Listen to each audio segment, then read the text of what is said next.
अस्सलामुअलैकुम वरहमतुल्लाहि वबरकातुहू। बुखारी में एक हदीस है जहाँ पे नबी करीम सल्लल्लाहु अलैहि वसल्लम ने फरमाया कि जहन्नुम में औरतों की तादाद ज़्यादा होगी। Women will form the majority of the people of hell. इस बात से अक्सर औरतें बहुत डिस्टर्ब हो जाती हैं। वो कहती हैं ये कैसे हो सकता है, हम इतना कुछ करते हैं अपने ख़ानदानों के लिए और हम फिर भी जहन्नुम में सबसे ज़्यादा होंगे। इस इशू को डील करने के लिए दो तरीक़े हैं। एक तो ये कि इस हदीस को किसी तरह से मैं गलत साबित कर दूँ, trying to find some kind of flaw in this because according to my logic it doesn't make sense. How dare attitude. दूसरा तरीका ये है कि मैं इस बात पर फिक्र करूँ कि आखिर ऐसा क्यों है। Why will most women end up in hell? तो हमें नबी करीम सल्लल्लाहु अलैहि वसल्लम ने इसकी वजूहात भी बता दी। और एक वजह यह है कि औरतें शौहरों की शुक्रगुजार नहीं होती। They not grateful to their husbands.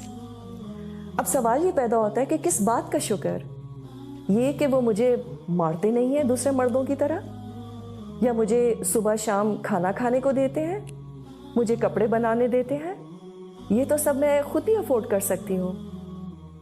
क्या मुझे जहन्नुम में इसलिए फेंका जाएगा? तो फिर मैं क्या कर सकती हूँ?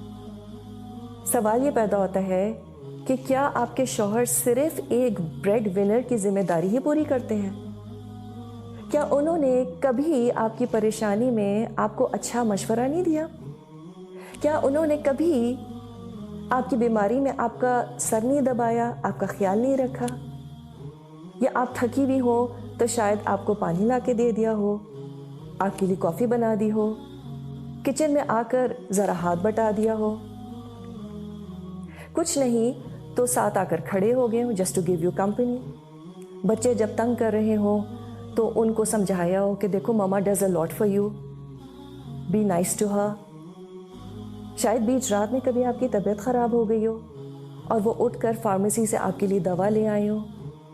शायद घर की कभी उन्होंने ग्रोसरी कर दी हो, और ये भी हो सकता है कि एक आध दफ़ा ग्रोसरी बैग में से आपकी फेवरेट चॉकलेट निकल आई हो। क्या कभी ऐसा नहीं हुआ कि घर में खाना होने के बावजूद उन्होंने कहा हो चलो let's go out for dinner?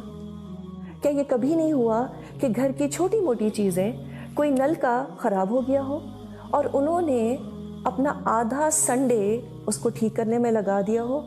और क्यों? क्योंकि आपको परेशानी हो रही थी। And I can keep going on and on. हाँ, ये बिल्कुल हो सकता है कि ये तमाम बातें आपके शौहर ना करते हों। सब शौहर इतने एक्सप्रेसिव नहीं होते। तब भी अगर हम उनकी ज़िंदगियों को देखें तो आम तौर पर सुबह से शाम तक वो जो इतनी मेहनत करते हैं, किसके लिए करते हैं? और क्या ये आसान है? हम कहते हैं सब मर्द करते हैं, what is the big deal?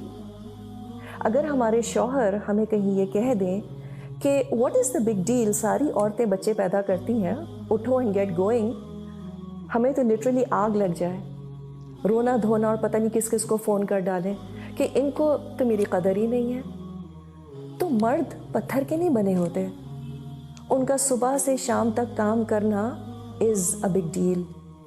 और हमें करना भी क्या है अपने आप को जहन्नुम से बचाने के लिए? एक लफ्ज़ अप्रिसिएशन का, थैंक यू सो मच, बस that's all Allah aspects from us. जब वो घर आते हैं तो चाय पूछ ली, कुछ प्लेजेंट बातें कर ली, कभी कभी कुछ भी करने की ज़रूरत नहीं होती, बस अपना सारा काम छोड़ के ज़रा हाल हुलिया ठीक करके उनके पास बैठ जाएं जाकर। और इसकी आदत बच्चों को भी डालें।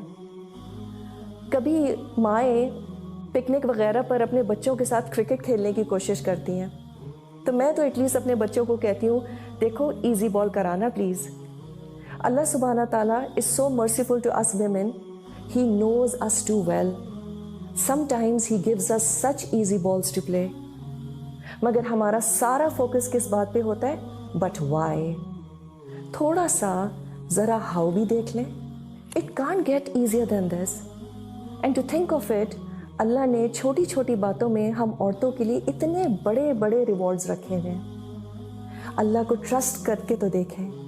It's all about how we perceive his commands. So the trick is to forget about why and focus on how. It doesn't get simpler than this.